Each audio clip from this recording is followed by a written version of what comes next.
He burned alive inside a racing car, survived with half his face destroyed, came back 40 days later and still finished the season. Niki Lauda did not just race. He endured what no human being should ever survive, and then returned to the track angrier, sharper, and colder than before. 3 world championships, a mind built like an engineer, a tongue that cut deeper than any crash ever could. But behind the legend, behind the records, behind the composed Austrian accent, there were drivers he could not stand. Men who disrespected his intelligence, who raced him dirty, who stole what he had bled for. At 75, Lauda finally names them. 5 drivers, 5 grudges, 0 forgiveness. Nicholas Andreas Lauda was born on February 22, 1949 in Vienna, Austria, into a wealthy family that wanted nothing to do with racing. His grandfather threatened to cut him off. His father begged him to stop. The entire Lauda name stood against him. He borrowed money. He funded his own career. He bet everything on himself when no one else would. By 1975, he was Formula One world champion with Ferrari. But 1976 changed everything forever. Nurburgring, lap 2. A fireball that swallowed him whole. Rescuers pulled him out with his helmet melting into his skin. Doctors read him his last rites. 40 days later, he was back in the cockpit. That is not courage. That is something the sport had never seen before and never will again. Niki Lauda was not built like other drivers. He was built different. Number 5, James Hunt. If Niki Lauda was a calculator, James Hunt was a firework, and Lauda had absolutely no patience for fireworks. Hunt arrived in Formula One with movie star looks, a champagne bottle in one hand and a trophy in the other. The media loved him. The crowds adored him. Women chased him through paddocks across 3 continents. Lauda watched all of it with cold, quiet disgust. Because while Hunt was partying, Lauda was working. While Hunt was charming journalists, Lauda was studying telemetry. While Hunt was living like a rock star, Lauda was engineering a championship. They were teammates in spirit, both at the very top of Formula One, but enemies in everything else. The 1976 season made it personal forever. That was the year Lauda burned at Nurburgring. The year he fought back from death itself. The year he needed one championship more than he had ever needed anything. And James Hunt took it from him, by 1 single point. Lauda never said Hunt cheated. He never accused him of dirty racing, but he never forgot that while he was lying in a hospital bed with his lungs destroyed, Hunt was on a racetrack collecting the points that would steal his title. For Lauda, that was unforgivable, not hatred born from contact, hatred born from timing, the cruelest kind. Number 4, Nelson Piquet. Lauda respected talent. He had no choice. Talent was the only currency that mattered in Formula One. But Nelson Piquet did not just bring talent. He brought a mouth that never stopped running. And for a man like Niki Lauda, who believed words meant nothing without results, that was unforgivable. Piquet was brilliant behind the wheel. 3 world championships proved that beyond any argument. But off the track, he was everything Lauda despised. Arrogant without discipline. Loud without substance. Confident without the engineering mind to back it up. He insulted competitors in press conferences. He delivered cheap shots dressed as humor. He used his tongue as a weapon because he knew the cameras were always watching. Lauda had 0 tolerance for that circus. On the track, their battles were clean but vicious. Piquet never gave Lauda room he had not earned.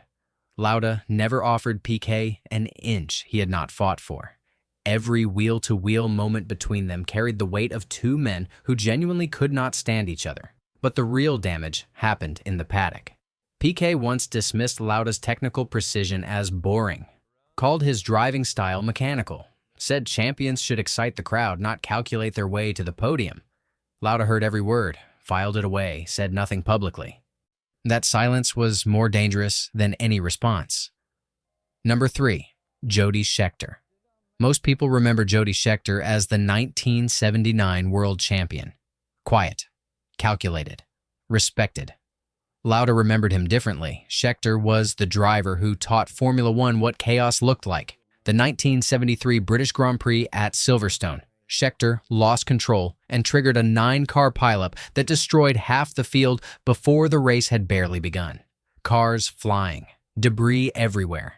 Careers nearly ended in a single moment of recklessness. Lauda never forgot that image. For a man who approached every race like a mathematical equation, safety margins calculated, risks measured, every decision filtered through logic. Watching Scheckter treat a Formula One grid like a demolition derby was genuinely infuriating. It was not just the crash, or it was the pattern.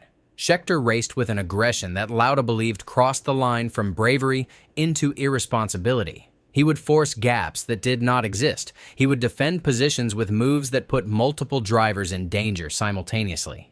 He treated survival as someone else's problem, and Lauda, who had already survived fire, who understood better than anyone what death on a racetrack truly looked like, had no patience for drivers who gambled with other people's lives. Scheckter eventually matured, cleaned up his racecraft, won the championship with Ferrari, Lauda's own team. That final detail did not help. Some grudges have perfect timing. This one did. Number 2. Didier Pironi. Some rivalries are born on the racetrack. This one was born from betrayal. Ferrari. Lauda had already left the team by then. But the story that unfolded that season cut deeper than any personal battle he had ever witnessed in Formula One, because it happened inside his own house, inside the team he had built his legend with. Gilles Villeneuve and Didier Pironi were Ferrari teammates, brothers on paper, enemies by the end. At Imola, Ferrari gave both drivers team orders: hold position, protect the result. Villeneuve trusted those orders completely. He lifted. He waited. He believed his teammate would do the same. Pironi did not. He overtook Villeneuve on the final lap, stole the victory, smiled on the podium while his teammates sat in the car unable to process what had just happened. Villeneuve never spoke to Pironi again. 2 weeks later, he was gone, killed in qualifying at Zolder. Lauda watched all of it with cold fury. Because for Lauda, the racetrack had a code. You could be aggressive. You could be ruthless. You could take every inch the sport offered you, but you did not betray your teammate. You did not steal from someone who trusted you completely. Pironi had not just crossed a line, he had erased it entirely. And in Lauda's eyes, that made him the most dishonest driver Formula One had ever produced. Number 1. Alain Prost. Not because he raced dirty, not because he cheated, not because he betrayed anyone or triggered crashes or stole victories through dishonesty. Alain Prost sits at number 1 because he did something far more dangerous to Niki Lauda's legacy. He proved he was better. McLaren, both men in identical cars. Same equipment, same team, same resources. No excuses available to either side. Prost won 7 races that season. Lauda won 5. But Lauda captured the championship by half a point. The smallest margin in Formula One history. Half a point. Lauda won, but the paddock knew the truth. Prost had outperformed him across the season. Prost had been faster, more consistent, more complete. The numbers told a story that the championship trophy could not hide. Lauda felt it every single day. Because for a man who built his entire identity on precision, on intelligence, on being the smartest driver in any garage, sitting next to Alain Prost meant sitting next to a mirror that reflected a slightly sharper version of himself.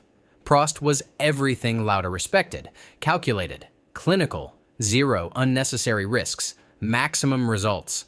And that was exactly the problem. You can dismiss a driver who races dirty. You can ignore a driver who talks too much. You can forgive a rival who beats you with aggression. But a driver who beats you with intelligence, that stays with you forever. That is why Alain Prost is number 1. Niki Lauda never chased popularity. He chased perfection. And in that pursuit, he made enemies that lasted longer than any trophy ever could. James Hunt stole his championship through perfect timing. Nelson Piquet disrespected everything discipline stood for. Jody Scheckter gambled with lives Lauda knew were fragile. Didier Pironi erased the one code that kept racing honest, and Alain Prost held up a mirror Lauda could never look away from. 5 drivers, 5 different kinds of pain. But here is what nobody tells you about Niki Lauda. He needed every single one of them, because rivalry sharpens what comfort destroys. And the men he could not stand made him the driver the world could never forget. At 75, Lauda does not apologize for any grudge. He never did.